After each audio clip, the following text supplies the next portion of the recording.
আসসালামু আলাইকুম রহমতুল্লাহ। প্রিয় দর্শক শ্রোতা মণ্ডলী, ভাই বোনেরা, মহান রব্বুল আলামিন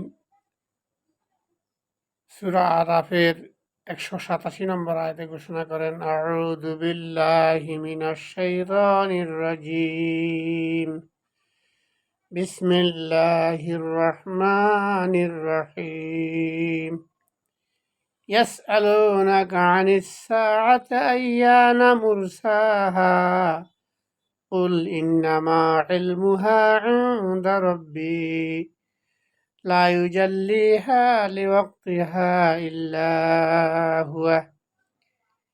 এই লোকেরা আপনাকে জিজ্ঞেস করে যে কিয়ামতের সময়টি কখন আসবে।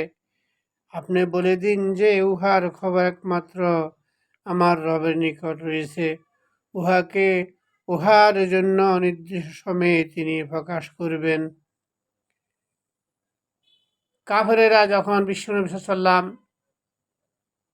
তিনটি বিষয় নিয়ে কাফেরদেরকে বলতে লাগলেন যে তোমরা তাওহীদ, রিসালাত, আখিরাত এই তিনটি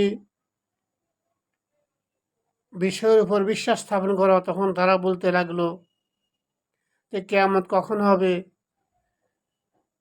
কিয়ামত, তুমি যে কিয়ামতের কথা বলতেছ সেটা কখন আসবে, তুমি পারলে কিয়ামত ঘটিয়ে আমাদেরকে দেখিয়ে দাও।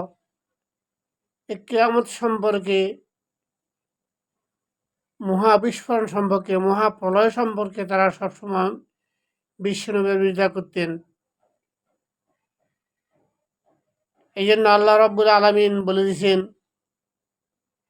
তুমি তাদেরকে বলে দাও যে কিয়ামতে কখন হবে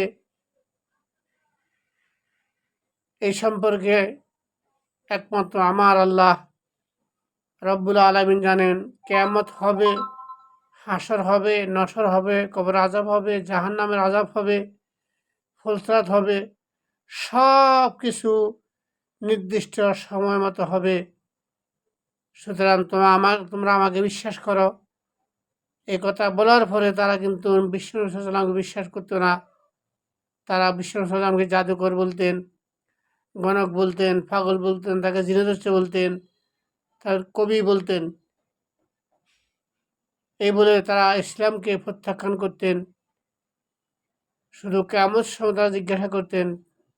বিষ্ণু সাল্লাম বলে দিলেন যে কিয়ামতের সম্পর্কে জ্ঞান আমার নেই, কখন কিয়ামতের একমাত্র মহান রব্বুল আলামিন জানেন।